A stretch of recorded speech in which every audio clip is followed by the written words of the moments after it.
हर हड्डी की एक कहानी होती है और कभी कभी वो कहानी मौत तक सीमित नहीं रहती। कुछ किस्से ऐसे होते हैं जो मौत के बाद भी चलते रहते हैं, जैसे यह। कैमरा धीरे धीरे गुफा के अंदर सरकता है। पत्थरों पर अजीब चित्र बने हैं। अचानक कैमरा एक पुराने कंकाल पर रुकता है। उसकी हड्डियों पर मिट्टी जमी हुई है। बगल में चमड़े से बंधी पुरानी डायरी रखी है। प्रोफेसर अरविंद, आज की चर्चा किसी किताब या सामान्य पुरातत्व पर नहीं है। हम उस जगह की बात करेंगे जहां अभी तक कोई रिसर्च टीम पूरी तरह नहीं पहुंच पाई। स्लाइड पर जंगल की एक फोटो और एक गुफा की धुंधली तस्वीर आती है। अनया सर, क्या यह वही गुफा है जहां से हड्डियों और प्रतीक चिन्ह मिलने की खबर आई थी? प्रोफेसर अरविंद, हाँ, मध्य प्रदेश के घने जंगल में यह गुफा मिली है। लेकिन सिर्फ यही नहीं, वहां जो कुछ भी मिला है उसने सवाल खड़े कर दिए हैं। कुछ स्थानीय लोग कहते हैं वह गुफा शापित है। समीर, मतलब सर, भूत प्रेत वाली जगह? तो हमें डरना चाहिए? प्रोफेसर अरविंद, यह विज्ञान है समीर, अंधविश्वास नहीं। लेकिन इतिहास और मिथक अक्सर मिलकर सच को छिपा देते हैं। हमारा काम है उस सच तक पहुंचना। अनया, समीर, ध्यान रखना, इस बार तुम्हारा कैमरा अच्छे से रिकॉर्ड करे। पिछली बार की तरह बैटरी खत्म मत हो। समीर मैडम, टेंशन मत लीजिए, इस बार सब फुल चार्ज है। वैसे भी अगर भूत मिले तो इंस्टा पर डाल दूंगा। कविता, ये मजाक का समय नहीं है, मुझे सच में डर लग रहा है। प्रोफेसर अरविंद, डरना स्वाभाविक है कविता, लेकिन याद रखो, यही डर हमें सतर्क रखेगा और विज्ञान डर को चुनौती देता है। समीर, यह जंगल तो हॉलीवुड की हॉरर मूवीज जैसा लग रहा है। देखो, वो पेड़ जैसे किसी की उंगलियां हों। अनया, चुप रहो, ये जगह सच में अजीब है। यहां हवा भी भारी लग रही है। अचानक जीप रुकती है। सामने रास्ते में एक बुजुर्ग आदिवासी खड़ा है। लंबी दाढ़ी, हाथ में लकड़ी का डंडा। आदिवासी बुजुर्ग, उस गुफा की ओर मत जाना, वहां मृत्यु सोई नहीं है, वह जागती रहती है। कविता घबरा जाती है। कविता, सर, यह क्या कह रहे हैं? शायद हमें वापस चलना चाहिए।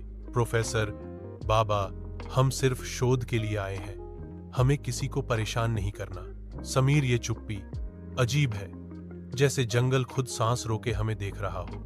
अनया हाथ में टॉर्च लेकर गुफा की तरफ बढ़ती है। गुफा का मुहाना काला और गहरा।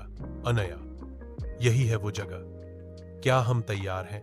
अनया, ये चिन्ह आदिम जनजाति के हैं, लेकिन इनमें कुछ अजीब है।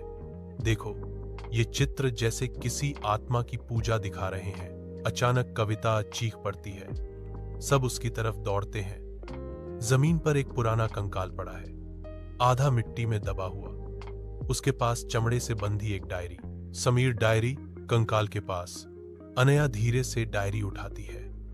उस पर खून जैसे जमे धब्बे हैं। टॉर्च की रोशनी में डायरी के पन्ने पीले और सड़े हुए दिखाई देते हैं। अनया, दिनांक अज्ञात। मैं यहां कैद हूं, मैं मर चुका हूं, पर फिर भी लिख रहा हूं। मेरी हड्डियां बोल रही हैं, मेरी आत्मा इन शब्दों में कैद है। सबके चेहरे पर डर और हैरानी। कविता, ये तो असंभव है, मरने के बाद कोई कैसे लिख सकता है? अचानक टॉर्च झिलमिलाने लगती है। दीवारों पर अजीब छाया बनने लगती है, जैसे कोई अदृश्य आकृति चल रही हो। आवाज, तुमने मेरी डायरी छू ली, अब तुम सिर्फ रिसर्चर नहीं रहे, तुम मेरी कहानी का हिस्सा बन गए हो। टीम घबराकर इधर उधर देखने लगती है। डायरी के पन्ने अपने आप तेजी से पलटने लगते हैं। हवा का झोंका आता है। हर कहानी की एक कीमत होती है और हर कीमत खून से चुकानी पड़ती है। अनया, ये संभव नहीं। डायरी अपने आप कैसे पलट सकती है? समीर, शायद हवा से, या कोई ट्रिक होगी। कविता, हमें यहां से निकलना चाहिए अभी। प्रोफेसर अरविंद, नहीं, हम इतनी दूर तक आए हैं सिर्फ डर कर भागने के लिए नहीं। इस डायरी में कोई राज छिपा है और हमें इसे जानना होगा। अनया, मैं कौन हूं यह अब मुझे याद नहीं। मेरा नाम मिट चुका है, लेकिन मैं इस गुफा में बंधा हूं। मेरी हड्डियां मेरी कैदखाना है और यह गुफा मेरी जेल। धीरे धीरे कैमरा फ्लैशबैक में जाता है। स्क्रीन पर अतीत का दृश्य।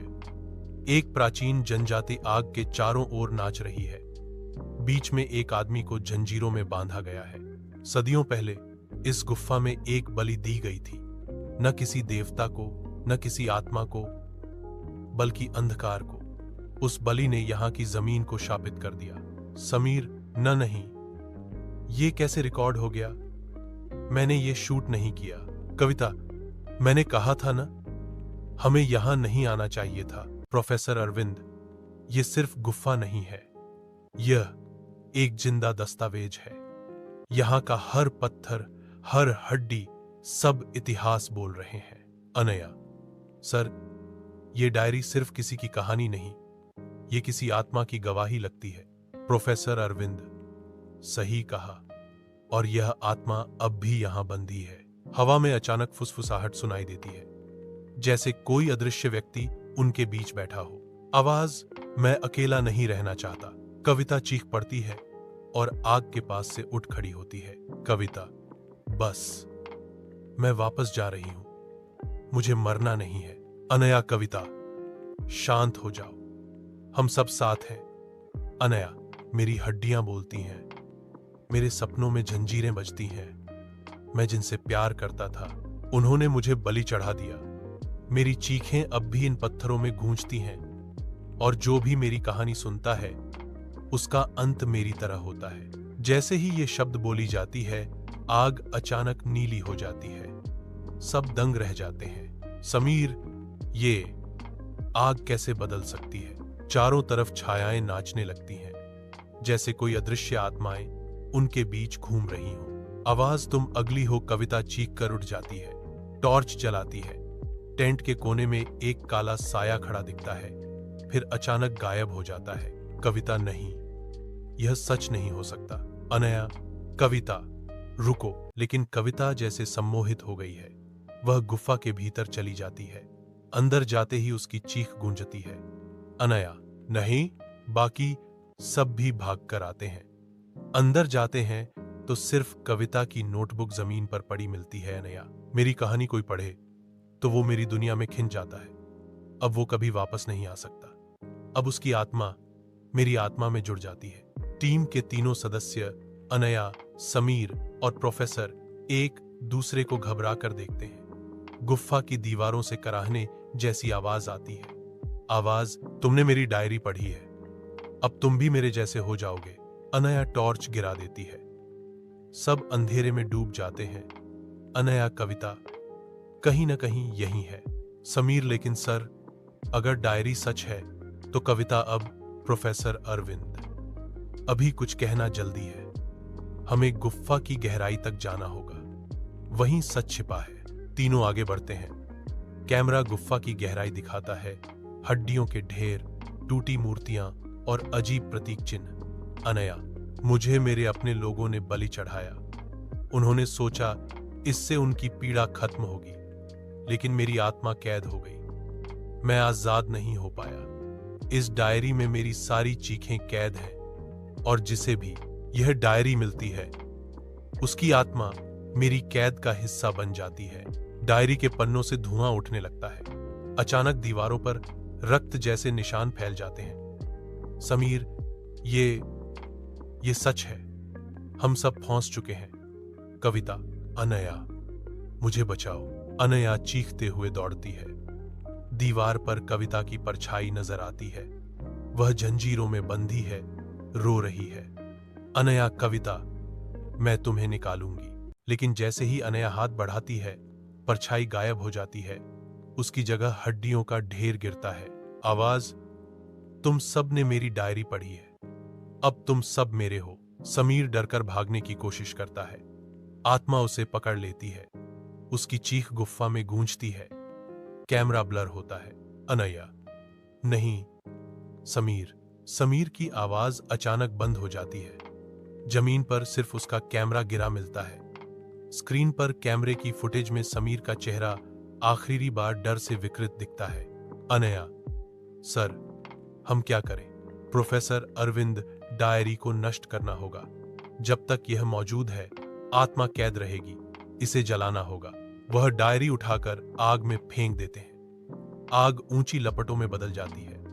आत्मा चीखती है, गुफा कांपती है। आत्मा नहीं, अगर डायरी नष्ट हुई तो मैं मिट जाऊंगा।